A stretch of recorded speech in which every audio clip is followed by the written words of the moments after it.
Quem não vive essa transferência, desculpe, não tem autoridade. É por isso do Monte da Transfiguração. Quem estava ali? Elias e Moisés. Eles representam quem? É por isso do batismo, em outros, né, dentro de toda uma lógica, mas é por isso também do batismo de João, porque João também está ali na sua constituição transferindo por sobre o Jesus agora, eu posso dizer, humano, essa autoridade, essa habilitação, né, profética e sacerdotal. Por que profética e sacerdotal? Porque João era profeta, né, aquele que estava preparando o caminho, a voz do que clama no deserto. Mas ele também, ele tinha toda uma genealogia sacerdotal, e não apenas sacerdotal, mas sumo sacerdotal, porque ele era, né, descendente direto de Arão, através da sua mãe Isabel. Então você percebe o quê? Que ele traz, e não obstante seu pai ser sacerdote e oficiar na casa do Senhor, que era Zacarias. Então você tem João Batista, Elias, Moisés, como que, simbolicamente falando, transferindo essa autoridade, essa constituição, fosse profética, sacerdotal e legal, né, de lei, legal de lei, né, em Moisés. Então você tem Jesus, vamos dizer, humanamente falando, também recebendo essa transferência. E é o que Jesus estabelece através desses 12 discípulos. Ele não escreveu livro, Jesus não escreveu uma linha, Jesus não propôs uma teoria, uma lei, vamos dizer assim, um anexo à lei de Moisés, nada disso. Mas Jesus, através da sua própria vida, através da sua disposição em viver a vontade do Senhor, se manifesta tal qual o Pai queria que ele se manifestasse. Ele cumpre, ele consuma todas as coisas, mas ele transfere para os discípulos. É por isso que ele anda com os discípulos 3 anos. Né? Falei para você, dizem os teólogos que do 100% do ministério, 75% de Jesus é para quê? Para ensinar, para discipular e para pregar o Evangelho. Ensinar, discipular e pregar o Evangelho. Exatamente, vamos dizer assim, é o tripé de todo aquele que serve ao Senhor. Ensinar, discipular e pregar o Evangelho. Certo? Vamos dar continuidade. Jesus escolheu a liderança da igreja incondicionalmente, ou seja, não tinha qualquer condição. Ele estava, vamos dizer assim, desbravando de maneira pioneira, de maneira inaugural, ele estava começando um novo tempo, uma nova etapa de toda a condição de povo de Deus, através e por causa da vida dos apóstolos. Né? Então ele designou para estarem com ele, ele designou para os enviar e pregar, mas antes disso precisava ter uma vida com Jesus, né? Então eu falo assim, porque o caráter determina a qualidade do serviço prestado. A formação do caráter precede o serviço. Deus está mais interessado em quem somos do que no que fazemos. Então, ao contrário completamente da religião. Deus está preocupado com o meu coração, quem eu sou, e não o que eu faço. Né? E não a minha prática. Ah, mas eu faço isso, mas eu faço aquilo. Para Deus, Deus é Deus. Deus não precisa da minha capacidade operacional. Mas Deus quer ver o meu coração. Né? Deus não quer que eu fique preocupado com a obra de Deus. Mas Deus quer que eu me preocupe com Deus da obra. Deus quer que eu tenha uma relação com Deus da obra. A obra é resultado. A obra é a consequência. A obra é o fruto.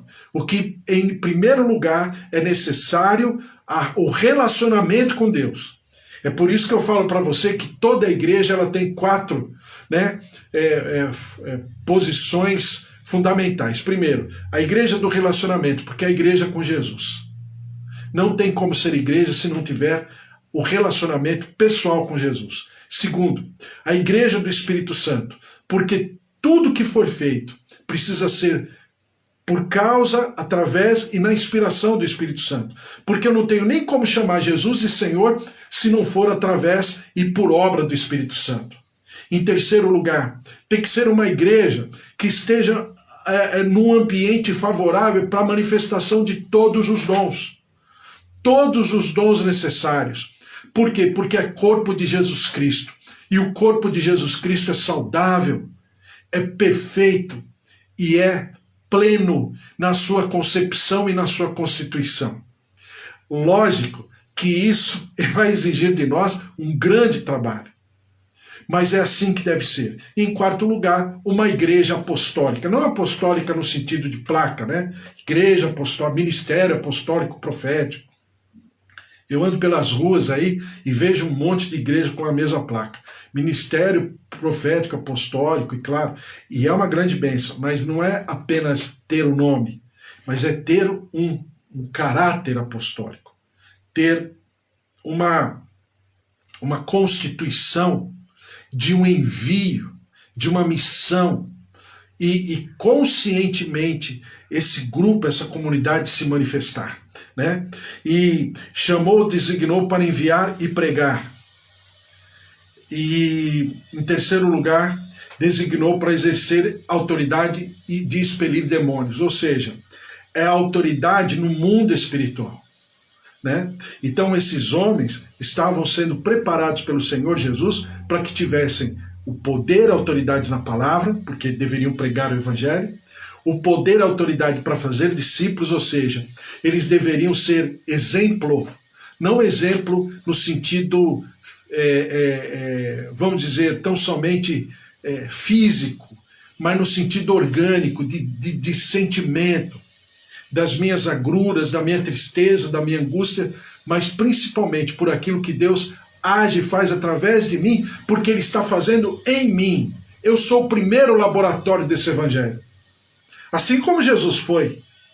Eu sou o primeiro ambiente para ver se essa palavra consegue se manifestar a despeito de mim ou não.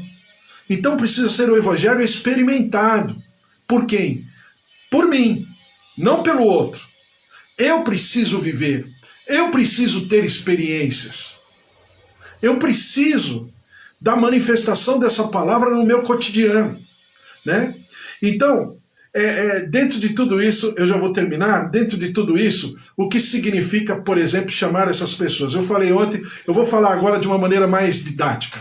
Pedro, chamado Simão, era um pescador por profissão. O primeiro chamado, e claro, expliquei para você ontem, Marcos fala que Pedro é o primeiro chamado, por quê? Primeiro porque é Pedro que está ditando para Marcos o evangelho de Marcos. Segundo, porque Pedro era o líder.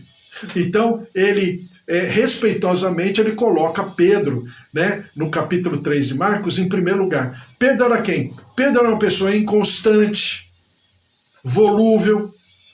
Ora, ele estava, né, reproduzindo as palavras mais inspiradoras do Espírito Santo.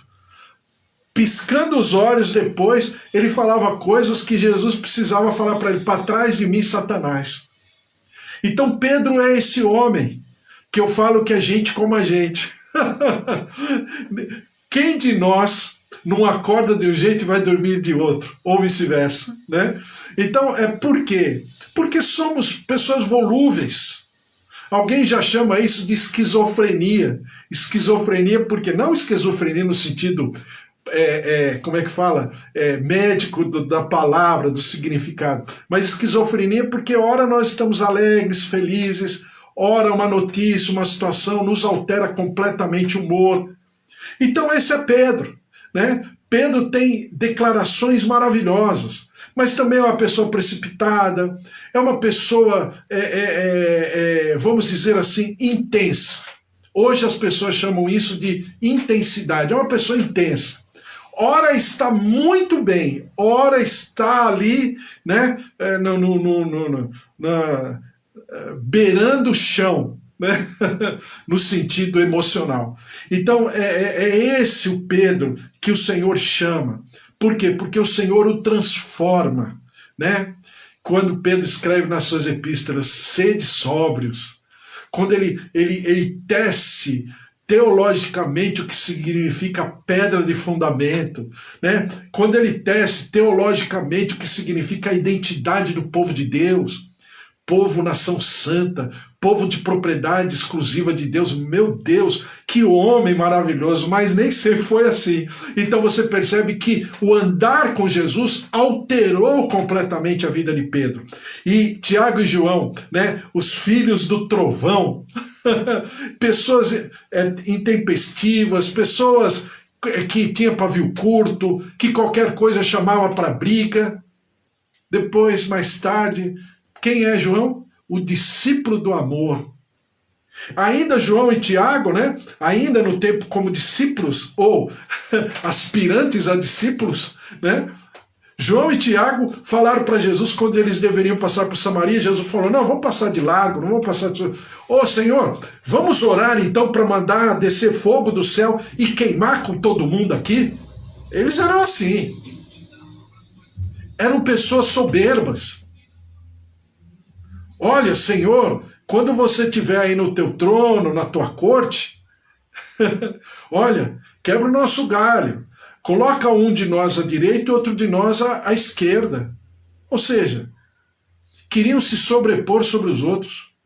Tiago foi o primeiro mártir, né, a morrer pelo Evangelho, e João foi o último a morrer pelo Evangelho dos 12 apóstolos. Então você perceba o que o Senhor fez e realizou por sobre através desses homens de Deus, homens maravilhosos, grandes homens do Evangelho, pregadores, apóstolos do Evangelho, né? E André era o homem que trabalhava nos bastidores, mas era o homem que levava, né? Tem algumas igrejas que tem o ministério de André. Qual é o ministério de André? O ministério de André é aquele que vai buscar as pessoas para Jesus. Então foi assim com André em relação ao seu irmão, aos seus primos, quando ele apresenta e leva o seu irmão Pedro a conhecer Jesus, né? Ou então quando ele leva aquele rapaz que tinha 5 pães e 2 peixinhos, ele levou até Jesus. Então você percebe que André tem um ministério maravilhoso. Então você tem todas as pessoas aqui. Filipe, quem era Filipe? Filipe era um homem cético, racional, porque quando André leva aquele rapaz, né, Filipe interpela aquela situação e fala, porque Jesus pergunta assim, para onde enviaremos essas pessoas que estão famintas, né? A Bíblia fala que era mais de 5.000 homens, estavam com fome, para onde? Aí Filipe interpela Jesus e fala, não é para onde, é quanto vai custar isso. Né? Então Filipe era um homem racional, era um homem que não tinha fé, era um homem que não cria no Jesus que fazia total diferença, mas Filipe foi chamado por Jesus para andar com ele. Bartolomeu era o homem do preconceito. Poderia vir alguma coisa boa de Nazaré? Poderia, Bartolomeu. Inclusive, ele é o teu mestre, Jesus Cristo, o autor e consumador da tua fé, né? Então você percebe que essas pessoas, elas expressam exatamente o sentimento, o nosso sentimento. Mateus já falei ontem e já falei várias vezes, Mateus era um publicano, ou seja, ele era de extrema direita. Para ele era necessário manter o status quo. Né? Por quê? Porque ele era um homem que dependia da coroa do Império Romano para ser rico, milionário, que por causa do dinheiro ele se separou de família, de religião, de cultura, celebrações judaicas. Ele deixou de ser judeu, porque ele viu o dinheiro mais importante do que tudo e do que todos. Jesus chamou Levi, né? Levi que mais tarde é chamado de Mateus, para escrever o evangelho mais distribuído, mais conhecido dos 4 evangelhos, que é o evangelho de Mateus. Tomé era o homem de coração fechado para crer. Por quê? Porque Tomé é exatamente aquele que, quando Jesus está indo lá para curar Lázaro, né? Para ressuscitar Lázaro, e Tomé fala: nós vamos para aquele lugar? Ah, então vamos morrer. Mas era um homem de coragem, porque mesmo tendo essa incredulidade, ele continua andando com Jesus. Tiago, filho de Alfeu, e Tadeu, né? E depois Simão o Zelote. Já falei de Simão o Zelote. Se Mateus era de extrema direita, Simão o Zelote era de extrema esquerda. Era o terrorista da época. A gente chama hoje tem uma nomenclatura para isso, né? O americano é quem inventou. Terrorismo doméstico. Por quê? Porque Simão o Zelote era o terrorista doméstico. Aquela região e os zelotes eram guerrilheiros. Eles eram contra tudo e contra todos. Contra principalmente o Império Romano, contra os ortodoxos ou os fundamentalistas judeus. Eles se atiravam, hoje a gente chamaria de homem-bomba, né? Eles se atiravam para morrer, mas se pudesse matar 2 ou 3 já estava de bom tamanho. Então, olha quem Jesus chama. Jesus chama Mateus, extrema-direita, e depois chama Simão, Zelote. Ainda coloca o título dele. Os zelotes se orgulhavam, matavam judeus, matavam romanos, faziam emboscadas, armadilhas. Eram pessoas que a filosofia deles, da visão política deles, tinha que ser imposta, custasse quanto custasse. Então, por que eu estou repetindo novamente tudo isso? Sem falar de Judas Iscariotes, que era, né, o guardião, o único discípulo que tinha o trabalho, né, de confiança de Jesus, porque cuidava da administração, cuidava do dinheiro. Então ele escolheu Judas Iscariotes. Todas essas pessoas simbolizavam exatamente extremos de toda a cultura e de toda a comunidade. Aliás, Judas Iscariotes era o único que não era galileu, né? Era de outra região de Israel. Então você perceba que todos eles tinham todas as características para Jesus não chamar. Para Jesus não chamar. Mas foram esses que Jesus, em oração, depois de jejum e oração intensa, por uma noite inteira, os elege discípulos e enxerga neles algo que sequer eles enxergavam neles próprios. Mas Jesus pagou o preço pela vida deles e andou com eles e ensinou eles. Só para você lembrar, eu já vou terminar, Jesus tinha feito 2 multiplicações dos pães, né? Uma primeira e uma segunda. E quando eles estão pegando o barco para ir para outra margem, só para você lembrar dessa história, e Jesus fala assim para eles: olha, vocês precisam se abster ou se distanciar, né, do fermento dos fariseus. Aí alguém sábio, como Pedro, pergunta assim para todos: alguém lembrou de pegar pão? Quer dizer, Jesus está falando de fermento, está falando de uma coisa completamente espiritual. Pedro lembra: a gente se esqueceu de pegar pão, a gente está sem pão. Quer dizer, uma coisa que não tinha nada a ver. Não tinha nada a ver uma coisa com outra. Esse é o nosso Senhor Jesus, que um dia te levantou e te buscou das trevas para a sua maravilhosa luz. E paga o preço para andar com você. E paga o preço para andar comigo.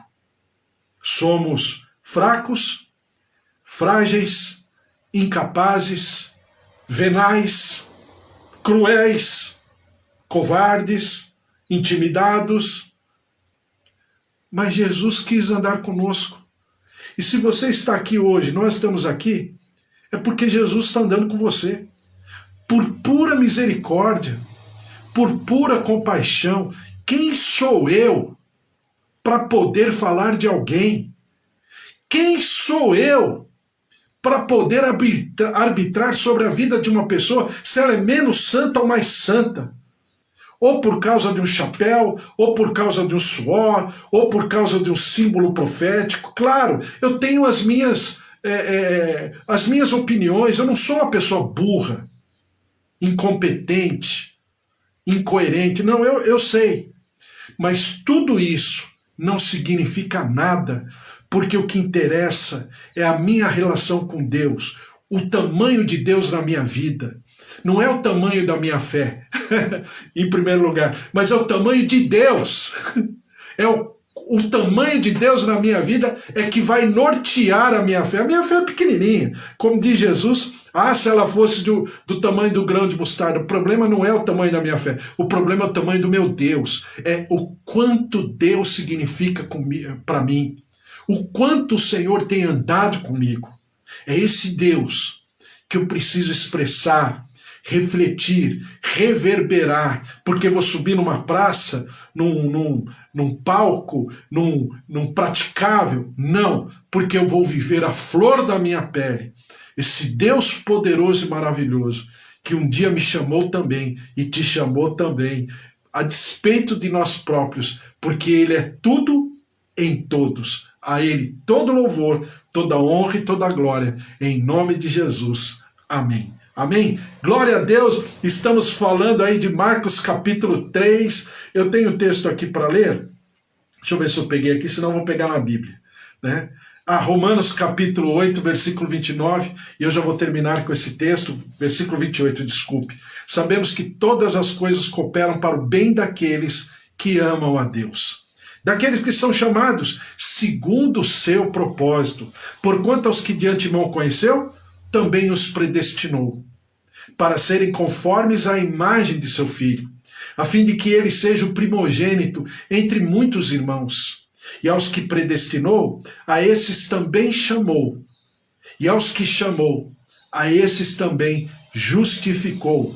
E aos que justificou, a esses também glorificou. Que tiremos, pois, à vista destas coisas?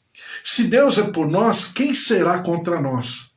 Aquele que não poupou o seu próprio filho, antes por todos nós o entregou, porventura não nos dará graciosamente com ele todas as coisas? Esse é o nosso Deus, que nós estamos a cada dia mais, amando mais, entendendo mais, conhecendo mais, por pura obra, não nossa, mas do Espírito Santo que interfere na nossa vida todos os dias, em nome de Jesus. Amém?